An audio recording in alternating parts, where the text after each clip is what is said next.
Buenas tardes, bienvenidos a Jueves de Academia, un espacio de intercambio académico donde discutiremos sobre trabajo social, educación, economía, salud, panorama nacional e internacional.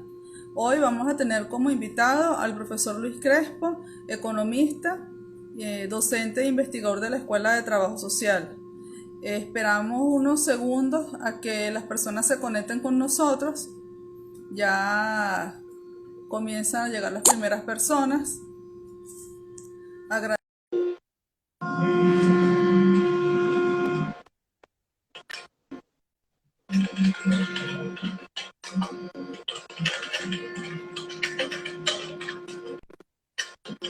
Profesor, buenas Buenas tardes. tardes.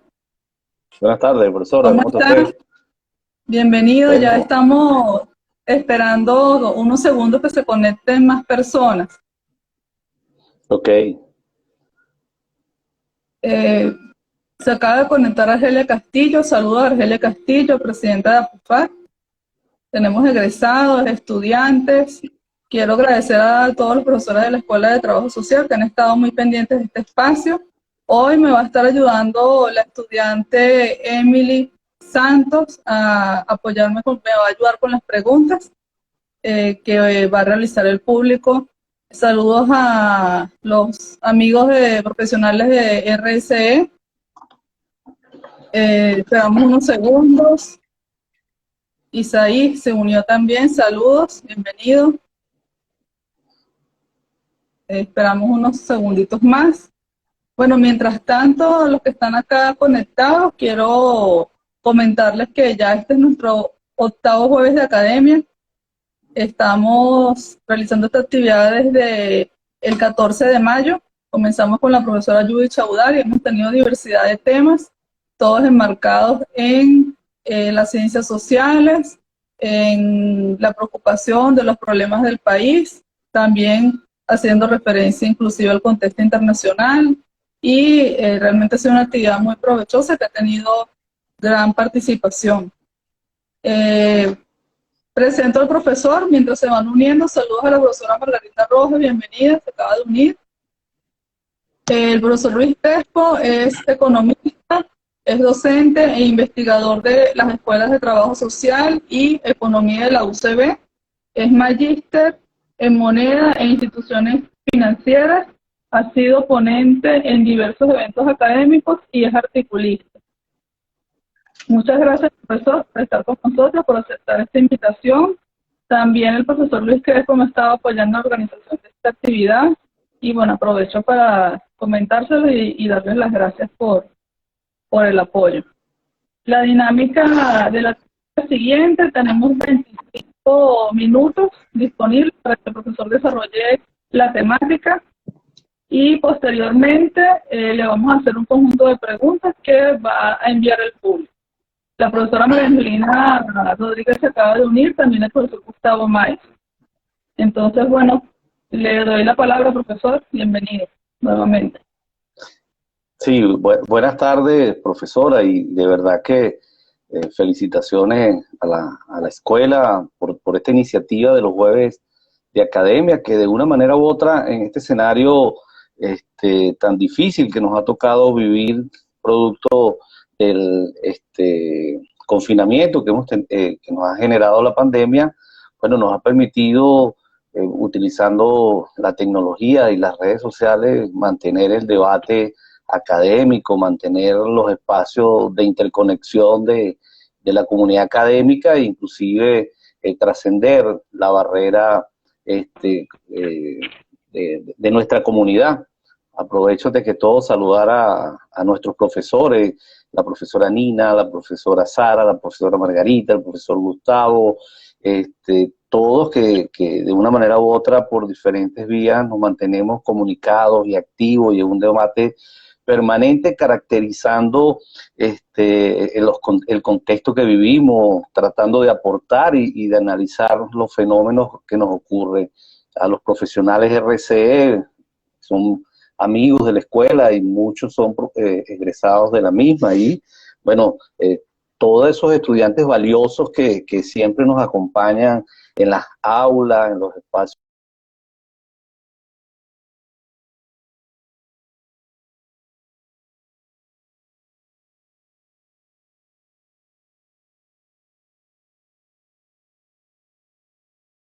Tenemos un problemita aquí de conexión con el profesor Crespo.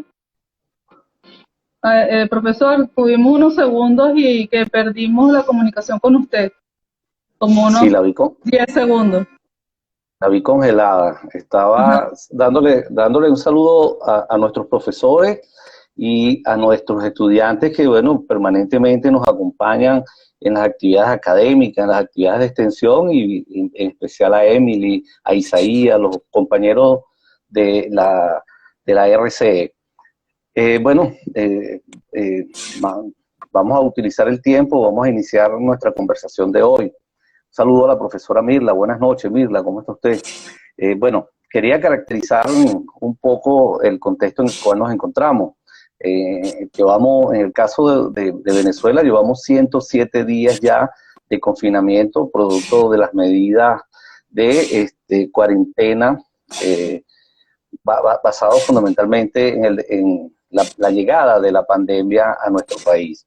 Sin embargo, durante el semestre el mundo se ha visto afectado por este confinamiento, lo que ha llevado a la suspensión parcial o total de las actividades económicas, algo que los economistas llamábamos un shock económico que generaba un shock de oferta y demanda dada la paralización de la actividad económica.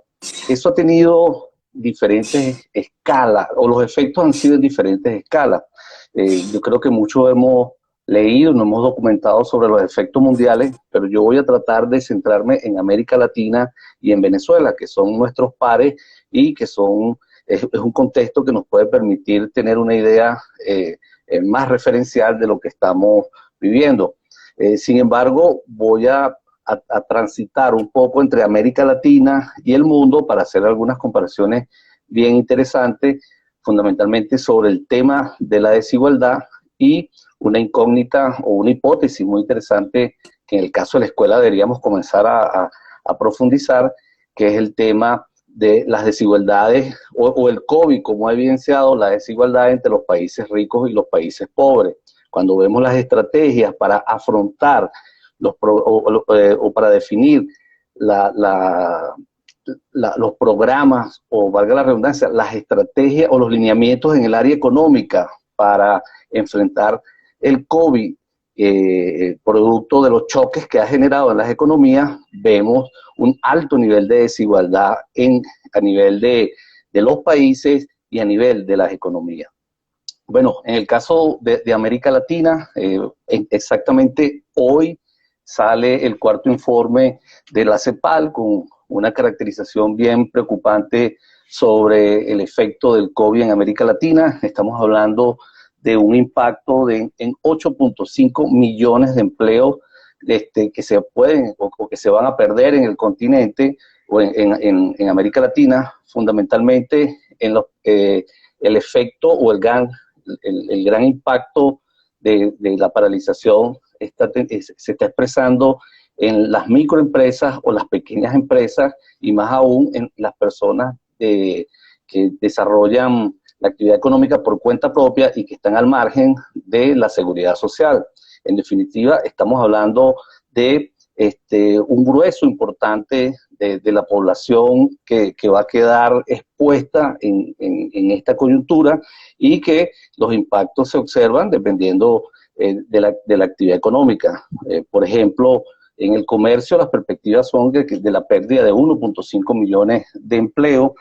En el sector turismo, 290.000 empresas se van a ver afectadas con perspectivas de cierre y allí el impacto va a ser de la pérdida de 1 millón de empleos. El resto se distribuye entre la manufactura, el sector industrial y lo más preocupante o lo dramático, como lo caracterizaba anteriormente, es el sector de las pequeñas empresas, los emprendedores o los trabajadores a cuenta propia en el continente. Venezuela no escapa a esa realidad. Sin embargo, yo quiero hacer un paréntesis o un análisis aparte de nuestro país, porque nosotros durante 6 años hemos tenido unas condiciones de deterioro económico muy particular y de hecho la pandemia llega a Venezuela en uno de los peores momentos de la economía venezolana. Entonces estamos enfrente de un escenario de mucha incertidumbre. No existe una receta clara para enfrentar eso. Sí hay una orientación de actuar rápidamente en apoyar a las economías y apoyar a la familia. Desde el inicio de la pandemia, las orientaciones han sido claras. La primera línea de acción está dirigida en el área de salud, la segunda línea en el área de lo humano, atender a la familia, proteger a la familia, y lo tercero en el área económica. Lo más preocupante es que con el transitar de los días y el pasar de los meses, en este momento estamos observando el debate sobre la desregularización versus la búsqueda de la reactivación económica. Eso ha generado, ahí hay un alto nivel de empirismo, fundamentalmente porque no hay una fórmula que demuestre bueno, que las distintas estrategias de flexibilización son exitosas y van a tener el repunte deseado o la recuperación deseada de las economías. Ahí hay un alto nivel de incertidumbre. Pudiéramos decir, bueno, aquí no se sabe qué va a pasar. Hace 2 semanas tú veías los niveles de incertidumbre en la economía norteamericana producto de los repuntes. ¿Y dónde medías fundamentalmente esos resultados? En el comportamiento de los mercados de capitales. Sin embargo, la actuación allí de las instituciones del Estado, llámese la Reserva Federal, e inclusive el gobierno, por producto de las ayudas, generó niveles de confianza y que la incertidumbre no reinara con grandes magnitudes en la misma. Por ejemplo, hoy inclusive salen las cifras del desempleo. El desempleo en los Estados Unidos disminuyó a 11.1%, estaba rondando el 15-16% con perspectivas de ir al 20%. Sin embargo, aparecen señales en los Estados Unidos y en Alemania que parecieran que indican la recuperación en el sector económico y que eso pudiera ir generando confianza y tener efectos positivos en las cadenas de valor. Sin embargo, la interrupción de la cadena de valor en este momento se mantienen, el comercio internacional tiene altos niveles de interrupción, está paralizado, fundamentalmente se está priorizando la actividad económica en el sector médico, el tema de los medicamentos, el tema de los insumos para el sector, es lo que de una manera u otra está teniendo movilidad en los mercados internacionales, fundamentalmente, bueno, por los criterios que se planteaban. Así podemos continuar en América Latina en observar las estrategias y los resultados de las mismas dentro de las expectativas. Bueno, hace un mes y se ratifica las expectativas negativas de merma de la producción interna en el continente. Se habla de la caída de un 5.2 o un 5.3 del PIB de la región. Se observa también la fuga de capitales por la desconfianza que existe sobre los sistemas de salud en América Latina para enfrentar la pandemia. Ahora, los grandes países están en una coyuntura donde el número de casos y la fuerza de la pandemia pareciese disminuir, pero América Latina, por el contrario, está en un punto de crecimiento de los casos, llámese Brasil, Perú, Ecuador, Colombia y Venezuela. Por cierto que se reivindica el informe de la Academia de Ciencias y Matemáticas y Físicas que tanto el régimen había tratado de desconocer. Pero en el caso de América Latina, insisto, bueno, algunos países han definido estrategias o las acciones de los estados ha sido fundamentalmente en preservar la liquidez en esas economías para evitar que el comercio y la actividad económica se vea afectada aún más. Se han definido la flexibilización de los créditos para los sectores privados y en el caso de la familia o de los trabajadores, las ayudas y transferencias directas han estado presentes en cada uno de estos países. Podemos reconocer en el caso de Bolivia, Argentina, Brasil y Perú, que han definido unos bonos de ayuda directa que rondan entre $117, $120, $140 dependiendo del país, para una población vulnerable que de una manera u otra está siendo afectada por la paralización de esas economías. Programas de apoyo a las empresas, alivio fiscal. Cuando hablamos de alivio fiscal es el no pago en esta coyuntura de los impuestos por parte de las empresas, con la finalidad de que éstas puedan contar con los recursos para garantizar su funcionamiento, enfrentar los gastos de nómina y toda esta situación que de una manera u otra les ha tocado vivir en medio de la paralización de sus actividades.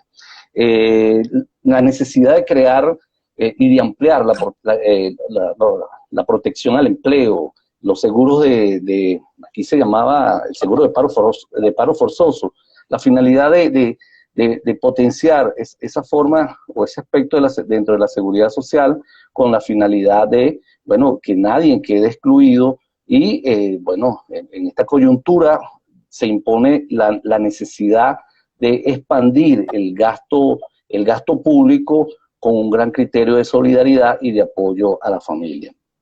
En definitiva, en el caso de América Latina, los gobiernos, dependiendo de su capacidad fiscal, dependiendo de su músculo financiero, que yo lo resumo en lo que es las reservas internacionales, los ahorros de la nación, la posibilidad de acceder a dinero fresco en instituciones, en organismos multilaterales, les puede permitir o les está permitiendo enfrentar el COVID en mejores condiciones. Y estamos hablando no de créditos como lo conocemos históricamente por parte de esos organismos, créditos con unas tasas de interés y donde te exigen un plan de reforma. No, eso en este momento no está planteado. Los organismos internacionales han tenido que entender que deben apoyar y debe estar presente la solidaridad para poder enfrentar esta pandemia, sobre todo en los países de América Latina. Y es así como hemos visto que se están creando fondos de solidaridad, fondos de apoyos especiales, donaciones, bien sea en dinero o bien sea en insumos, pero en definitiva se están activando toda una serie de recursos vía Banco Mundial, Fondo Monetario Internacional, para los países de la región. En el caso de Venezuela, bueno, nosotros desde el año 2005 hemos estado fuera de los organismos multilaterales, a modus propio el gobierno desde el 2005 y el régimen en la actualidad asumió una actitud de confrontación con el Fondo Monetario Internacional y de desconocimiento de la legislación, porque cuando tú participas en esos organismos tienes deberes y derechos, y bueno, el incumplimiento de los deberes y el incumplimiento de compromisos financieros internacionales nos ha aislado de todo ese sistema de organismos multilaterales con objetivos de ayuda económica o de programas que puedan ayudar, valga la redundancia, en esta coyuntura. Desde el 2005 estamos fuera. Al inicio de la pandemia vimos una acción del gobierno solicitándole $5.000 millones al Fondo Monetario Internacional, que inmediatamente fueron negados, bueno, producto de toda la situación todos los problemas de ilegitimidad y de desinstitucionalización que vive el país, que de una manera u otra no permite que podamos acceder a esos fondos. Venezuela, bueno, nos encontramos en una situación muy difícil. El gobierno o el régimen no cuenta con los recursos fiscales necesarios. Si apenas revisamos las reservas internacionales, que son los ahorros de la nación, han sido dilapidadas. El monto ronda los $6.400 millones. Estamos hablando de que de esos $6.400 millones pudieran estar líquidos $700 millones. En fin, eso no da capacidad financiera para poder definir programas de ayuda a la población en este momento cuando se requieren. Desde el punto de vista de la recaudación, en los próximos días vamos a observar grandes limitaciones, porque no va a ser, el CENIAT difícilmente va a cumplir las metas previstas para este semestre o este segundo trimestre, y difícilmente para el tercer trimestre. Estamos hablando de una economía que en los últimos 7 años ha destruido sus capacidades productivas aproximadamente en un 70%. Estamos hablando de una economía que se mantiene dentro de un contexto de hiperinflación. Estamos hablando de una economía que está aislada de los sistemas internacionales fundamentalmente por sus incumplimientos de pago. Recordemos que desde el 2017, el último trimestre del año 2017, Venezuela dejó de pagar sus compromisos de deuda internacional. Y ahí quiero detallar claramente, ojo, nosotros estamos fuera de los organismos internacionales desde el 2005, cuando Chávez amenazó que nos íbamos del Fondo Monetario Internacional y toda esa laraca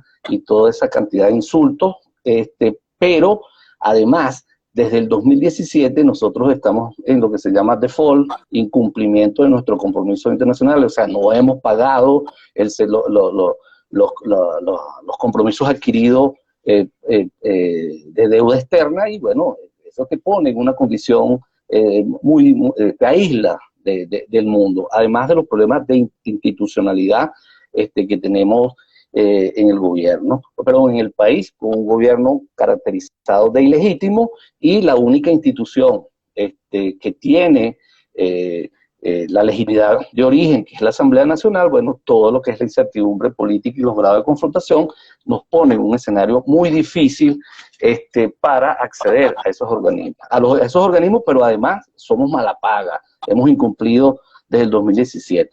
Entonces, ¿qué tenemos? Tenemos 107 días en Venezuela de confinamiento, más del 87% de la actividad económica que ya estaba mermada, paralizada.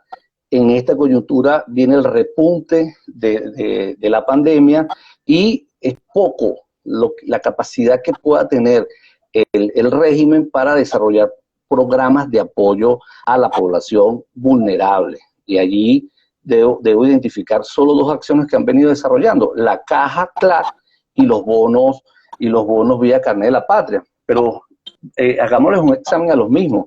La característica que tiene la caja con las limitaciones de primero, la discriminación, y segundo, la composición de la misma, las limitaciones calóricas que tiene, y que es claro que, bueno, una familia no puede alimentarse con una caja al mes, si es que llega al mes, o a los 45 días, a quien le llega. Y segundo, unos bonos que no tienen el poder adquisitivo que pueda permitir satisfacer la cesta básica alimentaria.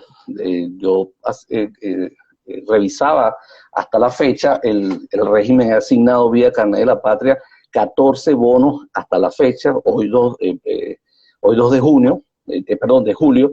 Durante el mes de julio asignó 4 bonos, y en el periodo que estamos de los 107 días ha asignado 14 bonos. Bueno, pero esos bonos no tienen un poder de compra entre 3 y 4 dólares. O sea, ¿qué puede adquirir, qué cantidad de bienes y servicios, o qué puede hacer una familia con 4 dólares? En este momento, la CEPAL está hablando de un ingreso básico extraordinario para las familias en América Latina de 143 dólares por los próximos 6 meses para poder enfrentar esta situación. Ahora bien, la gran pregunta: ¿el gobierno o el régimen venezolano tiene, o el Estado venezolano tiene el músculo fiscal para poder asignar esos recursos a las familias venezolanas para enfrentar esta situación que está en pleno desarrollo? No los tiene. Cuando nosotros revisamos las fuentes de ahorro del país, o revisamos las cuentas nacionales, podemos concluir rápidamente que no existe el músculo financiero, la capacidad financiera para enfrentar esa situación. ¿A qué entonces? ¿Cuál es el escenario que se vislumbra? Un escenario donde el tema de la pobreza, que ya en nuestro país está en magnitudes que pueden estar rondando el 90%, se dispare, en este caso, la pobreza extrema.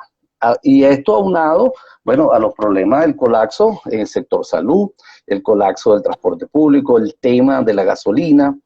Allí podemos hacer un paréntesis. Una de las grandes limitaciones que tiene hoy en día el país, bueno, ya PDVSA no tributa a las finanzas nacionales como en otras coyunturas. De hecho, cuando inicia la pandemia, vimos la guerra de precios entre Arabia Saudita y Rusia, que generó aquella situación donde los precios estuvieron por debajo de cero. Hoy, a las 4:30, el barril de petróleo superaba los $40, el WTI.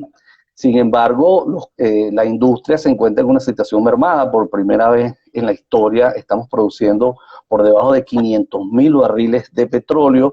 Además, los costos de producción a esos precios no permiten que el sector pueda generar recursos, renta para el país. Y bueno, todas las limitaciones de mercado que tenemos hoy en día. Entonces, desde el punto de vista económico, Venezuela se enfrenta a la pandemia en una situación muy dramática. Vamos a ver el tema del avance de la pobreza extrema, del avance de la desigualdad.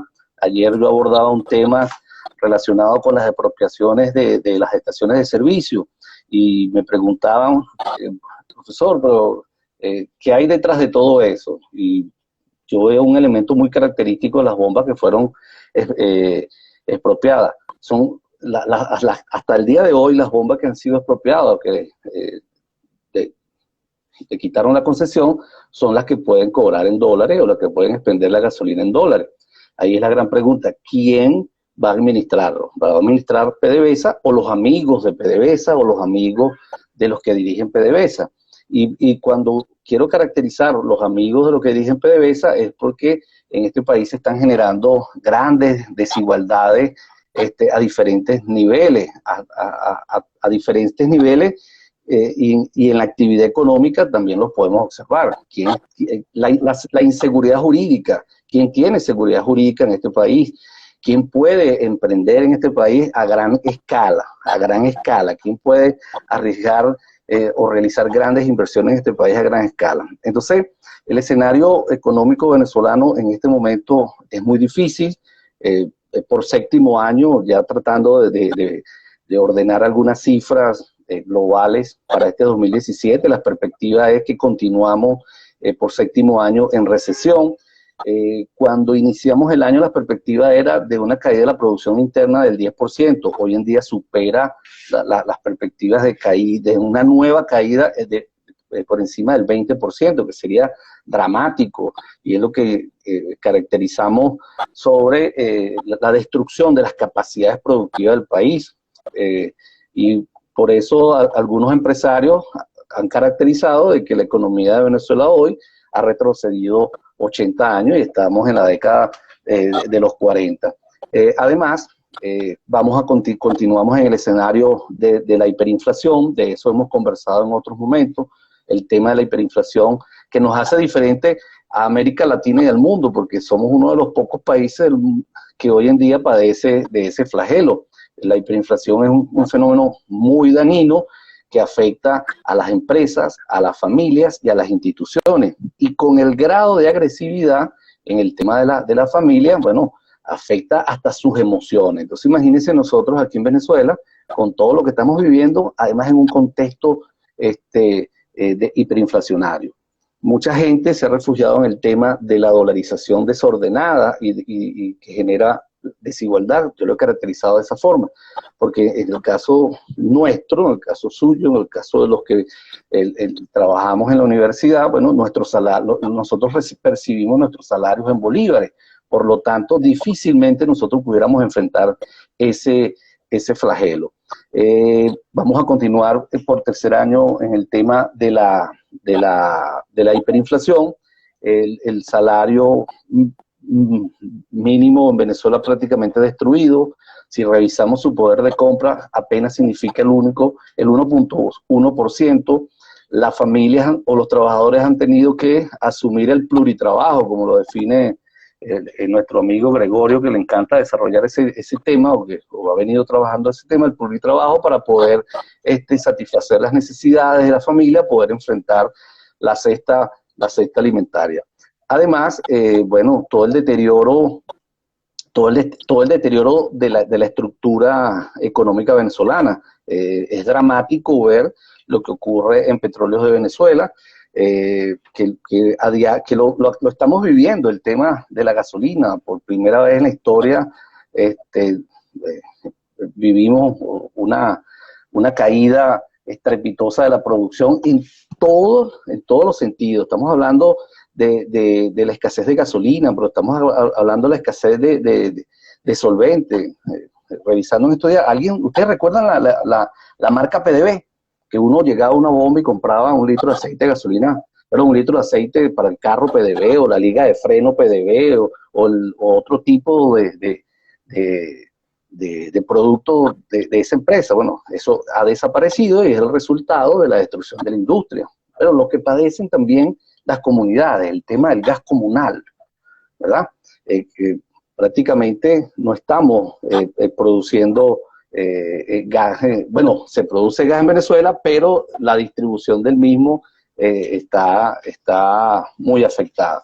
En el tema del consumo, difícilmente las familias puedan con esos salarios satisfacer sus necesidades. El tema del desempleo, nosotros, las perspectivas para este año rondaban el 49% del desempleo. Ahora, con esta situación, esa cifra se dispara. Estaríamos hablando que estaríamos en correspondencia con las cifras de América Latina, que pueden estar superando el 57%. El tema es la opacidad de la cifra, y ahí es donde debemos hacer un esfuerzo muy importante. ¿Cuántas empresas están cerrando en Venezuela en esta coyuntura? Y que ya no quitémonos ubiquémonos en un contexto distinto a lo que hemos vivido estos últimos 6 años. Nos ubicamos en estos 3 meses. ¿Cuántas empresas van a sobrevivir esta situación en Venezuela? ¿Qué están padeciendo los microempresarios, los emprendedores que en este país le han puesto mucha energía y mucha fuerza a sus proyectos, y que, bueno, con la paralización, con el confinamiento, se ha visto afectado? En fin, vamos a un escenario muy difícil, donde desde el punto de vista económico, Venezuela va a necesitar ayuda internacional para poder enfrentar los próximos días. Creo que la capacidad que tiene el régimen es solo de las cajas CLA y los bonos, que de una manera ahora no ayudan, o no van a poder, o no permiten que las familias puedan estar en mejores condiciones. En fin, el gran afectado el sector inmobiliario, la hotelería. En América Latina hay mucha preocupación sobre el turismo. República Dominicana, Costa Rica, Argentina, Brasil están muy afectados ese sector, y bueno, realmente la situación no es nada fácil. Participaba en un debate internacional la semana pasada y la moderadora hacía una gran pregunta. ¿Qué hacemos? ¿Qué hacemos los países en esta coyuntura?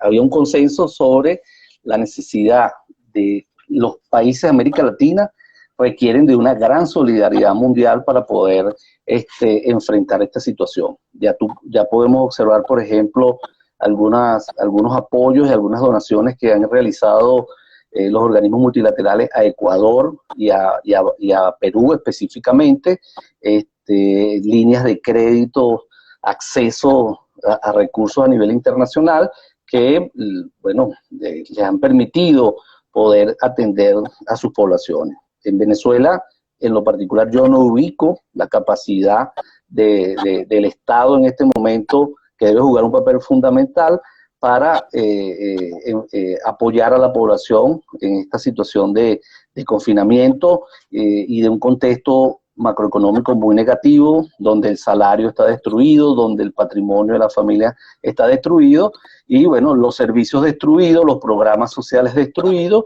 y que nos ubica en un contexto muy difícil. En el mundo que observamos, una recuperación lenta y gradual, muy lenta y gradual, con con una gran incertidumbre y mucho temor sobre el rebrote, que haya un rebrote en algunos países. Sin embargo, ayer fue una noticia que la vi poca, le vi poco centimetraje, que era el anuncio por parte de Pfizer y BioNTech sobre pruebas positivas de su vacuna. Eso generó que el día de hoy el cierre de los mercados de capitales fueran positivos, el Dow Jones, el Nasdaq, el Standard & Poor's, el petróleo. Hoy los cierres de los mercados internacionales es positivo por dos grandes noticias: la recuperación del empleo, en la generación de 4.8 millones de empleos en los Estados Unidos, y la noticia de BioNTech y de Pfizer de que las pruebas que habían realizado con su vacuna eran positivas. En fin, ¿a qué nos llevaba esa situación? A ver la perspectiva de una recuperación lenta y gradual, y con mucho cuidado de las grandes economías que están flexibilizando. Y están flexibilizando, y esto hay que dejarlo claro, no porque tengan el control sobre el virus y la pandemia, sino fundamentalmente para trabajar por la recuperación económica que ha generado un gran daño en todos los países.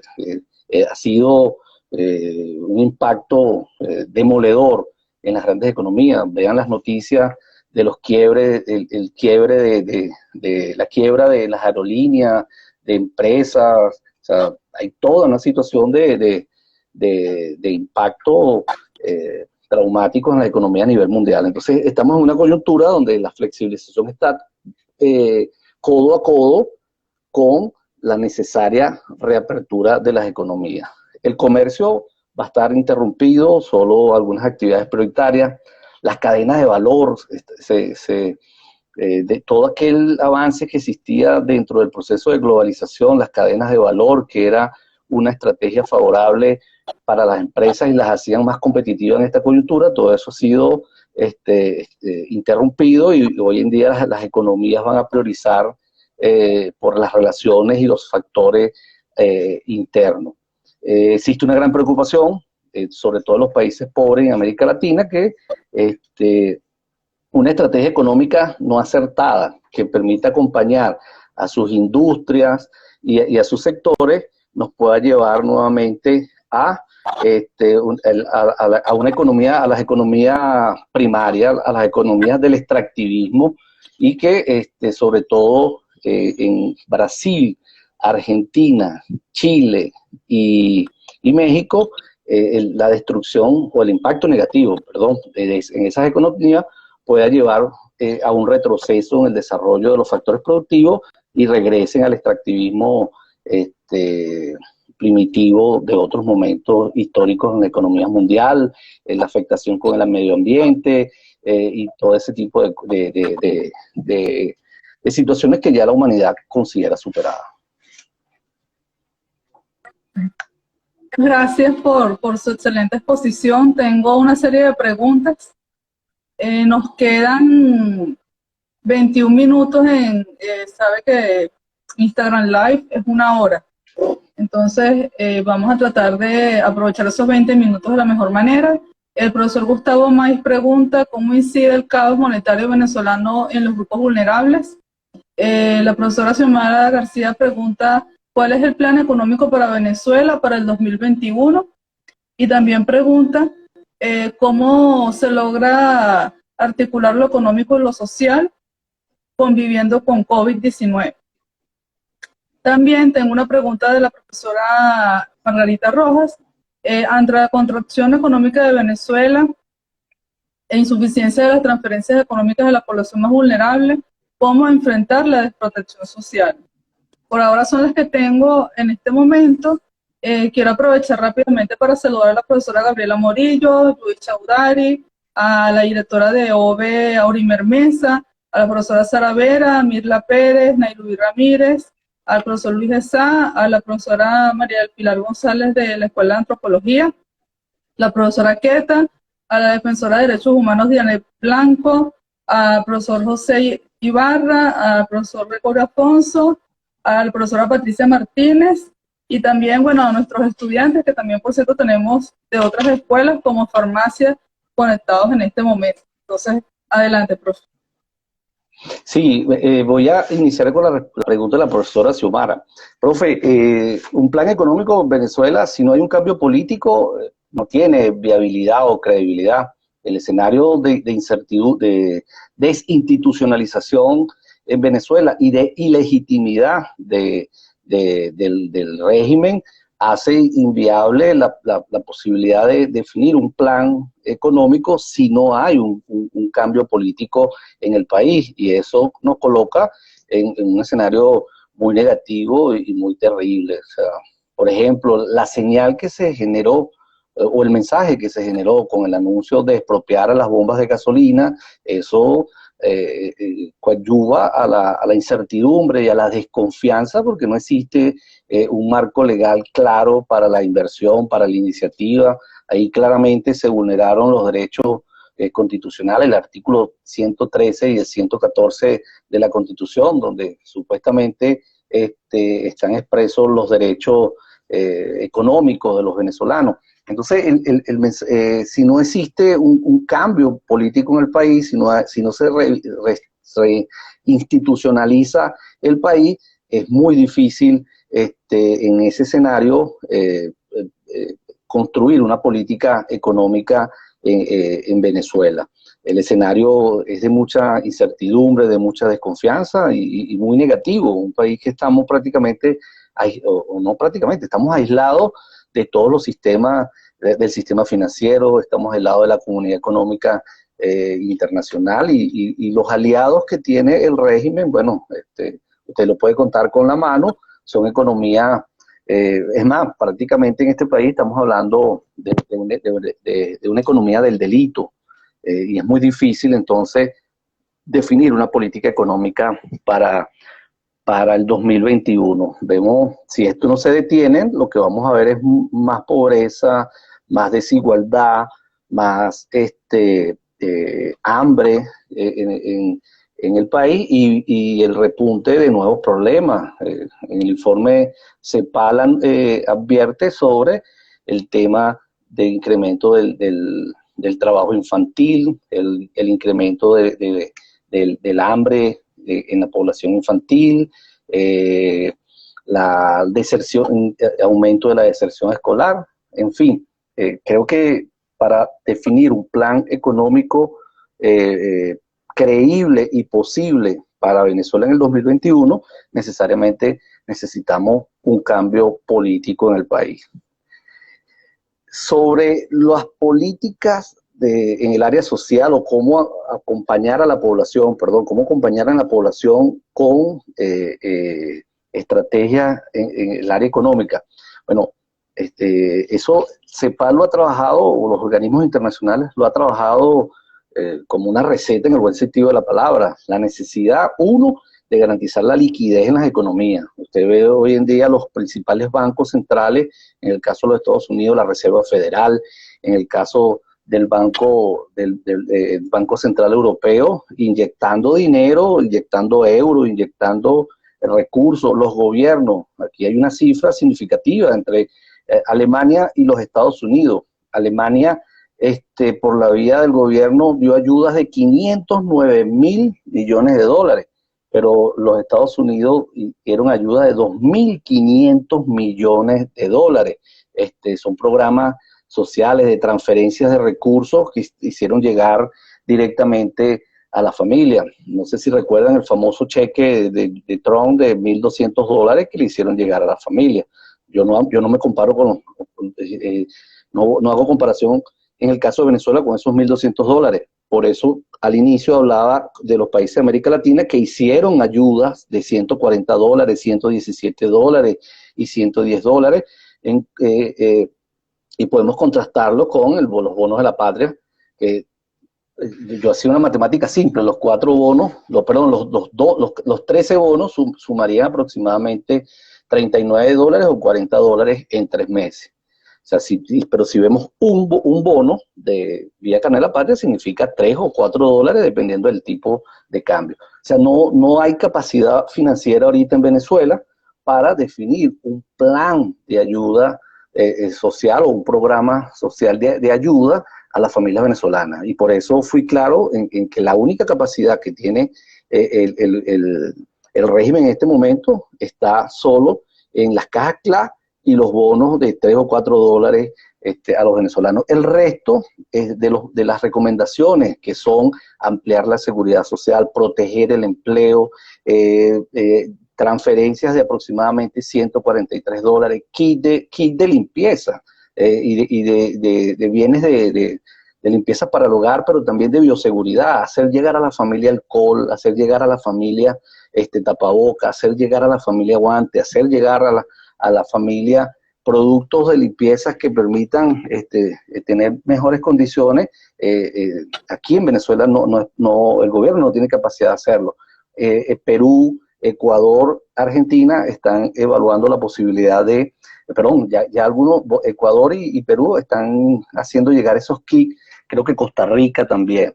Hay toda una serie de recomendaciones, el apoyo a las empresas para que no quiebren y para que no cierren, porque empresa que cierra no hay nada que garantice la posibilidad de que reabra, pero lo peor es los trabajadores que van a quedar a expensas.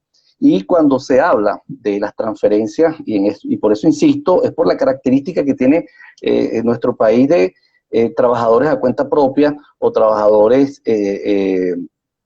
o personas que están fuera o en un empleo sin seguridad social o sin condiciones dignas, que van a necesitar, y sin estabilidad, que van a necesitar recursos en el bolsillo. Lo vivimos a diario. ¿Cuánto nos alcanza? ¿Con cuánto podemos hacer mercado en este país? Entonces, no hay capacidad de poder definir un conjunto de acción, de estrategias o de programas que puedan ayudar a la familia, ¿verdad? Aquí pareciera, sálvese quien pueda con el pluriempleo, sálvese quien pueda con los ahorros que tuvo, sálvese quien pueda administrando la despensa, porque inclusive ese repunte que tuvo el consumo de los venezolanos durante el 2019, producto de las remesas que se recibían del exterior, ahorita están mermadas. Se habla de que hay una disminución del 50% de las remesas de las familias venezolanas que reciben de sus familias en el extranjero. Ese proceso está interrumpido porque, bueno, los familiares que están afuera están afectados, muchos pueden haber perdido el empleo o eran empleos temporales sin estabilidad y sin seguridad social, y bueno, eso de una manera u otra ha mermado los recursos con los que contaban algunas familias, que es producto de uno de los argumentos de la diáspora en el contexto de hiperinflación era, bueno, yo me voy porque tengo que ir a trabajar para hacer recursos, para mandar recursos a mi familia. Ese proceso también ha estado afectado en esta coyuntura, en Venezuela y en el mundo. Por ejemplo, leía una cifra en el caso de República Dominicana, las transferencias de los dominicanos a los Estados Unidos hacia República Dominicana significaban 4 o 5% del PIB. Y entonces, además del turismo, la disminución de las remesas en ese país, bueno, el escenario es muy difícil. En nuestro caso, esa variable que había generado un efecto positivo en el consumo de la familia, hacía llegar dólares, recursos, bueno, está afectado y es un escenario muy difícil y complicado el que tenemos los venezolanos. Estamos prácticamente a cuenta propia.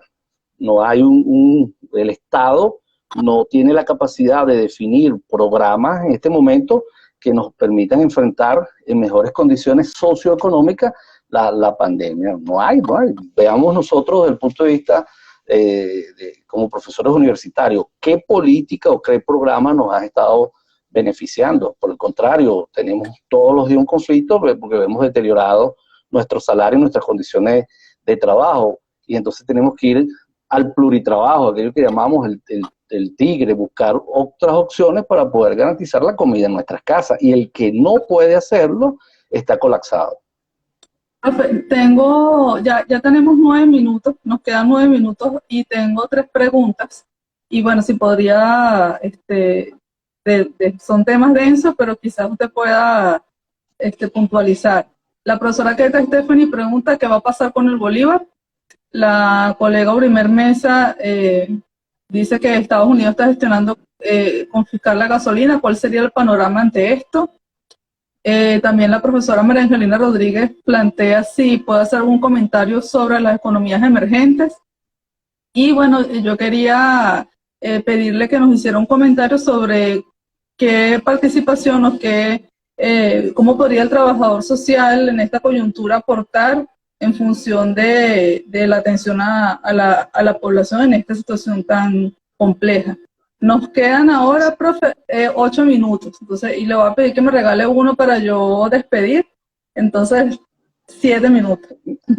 Me hace así cuando, para. Pero Así. sobre el Bolívar, sobre saludo, profe Queta.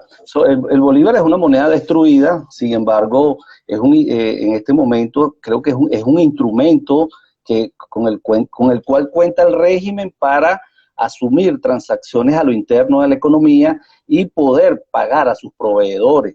En este momento los economistas estamos caracterizando, valga la redundancia, un momento crucial. ¿Por qué? Porque el gobierno no cuenta, con la caída de la recaudación tributaria, el gobierno no va a tener los recursos para seguir, para cumplir con el presupuesto del 2020. No estamos hablando de déficit fiscal, estamos hablando de un nuevo fenómeno. Estamos hablando de que con la caída de la recaudación no va a contar con los recursos suficientes para cumplir con el presupuesto 2020. Estamos claros que va a generar, va a imprimir más dinero, eso va a las perspectivas de que acelere el fenómeno hiperinflacionario. Pero por el otro, está tratando de recaudar actividades, de hacer recaudación en divisa o de hacerse de algunas actividades donde pueda obtener moneda dura. Por eso veíamos, hay dos hipótesis sobre el tema de las bombas de gasolina. Está tratando de buscar empréstitos vía euro con Rusia, China, ese tipo de cosas. Pero en fin, vamos a ver con más fuerza el fenómeno de la bimoneda, divisas y bolívares. ¿Quién va a querer bolívares? Solo el gobierno, porque él tiene el control sobre ese instrumento, puede imprimir bolívares y pagar a sus proveedores y pagar las nóminas públicas, o sea, mal pagarnos a nosotros. Pero por otro lado, va a tratar de captar dólares, porque es lo que le va a permitir acceder al mercado internacional, poder comprar las cajas del CLA y así sucesivamente. Su gran caja chica, que era ¿cómo es que se llama? La faja del Orinoco y todo ese proceso que estaban desarrollando allá, con la caída de los precios del petróleo, eso ha generado un escenario de gran incertidumbre financiera para el propio régimen y además, bueno, de que las sanciones les ha afectado. Ese es el caso del Bolívar. Sobre la pregunta de los países emergentes, profe Nina, mira, una situación muy difícil. Vean en el caso de India, que pareciera que el COVID o la pandemia está descontrolada, hay niveles de incertidumbre. Rusia, bueno, un país que se mantiene en recesión. Brasil,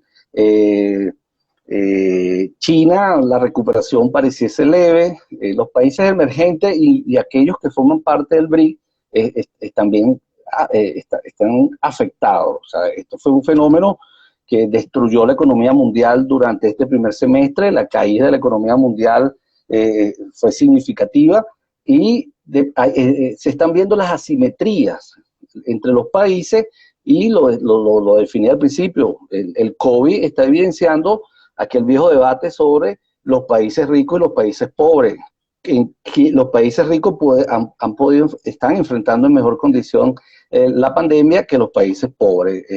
Y es parte, bueno, de una vieja discusión que ha ocurrido en el mundo. Pero los países emergentes, dependiendo de su músculo fiscal y de sus cuentas nacionales y de la fortaleza que tenían sus economías, están enfrentando la pandemia con grandes aciertos, otros con desaciertos. Toda la incertidumbre que hay sobre Brasil, la desconfianza entre los gobiernos federales y el gobierno central. Los gobiernos federales mandan a cerrar los estados y el presidente anuncia otra cosa. India, por los problemas del sistema de salud y la salubridad en el país, hay un gran temor de que la pandemia se desate en Bangladesh, que se ha convertido en un centro tecnológico, el centro tecnológico del mundo, y bueno, realmente allí observamos una asimetría para enfrentar y responder ante los fenómenos dependiendo de la capacidad económica de los países. Otras no las recuerdo, logré captar esa ola de la profe Ketty y la profe Nina. Le pedí un comentario sobre el trabajador social, el aporte del trabajador social en esta coyuntura. También nos llegó... Hay algo que me encanta de la escuela, profe, que cuando ustedes trabajan, ¿cómo que se llama? El perfil de trabajador social, los roles. Los roles del trabajador social, que creo que aquí todos los roles, porque cuando trabajo con mis estudiantes, creo que lo trabajan con ustedes muy bien y lo recetan en el buen sentido, ¿no? Creo que desde los distintos roles del trabajador social tienen una labor y un compromiso muy importante, y lo dije en el transcurso de la conversación. En este momento es un momento de gran solidaridad mundial para enfrentar el fenómeno. En la tarde estaba en un debate que se estaba generando, yo lo estaba viendo, no era participante, en Alemania, sobre el tema del costo de la pandemia.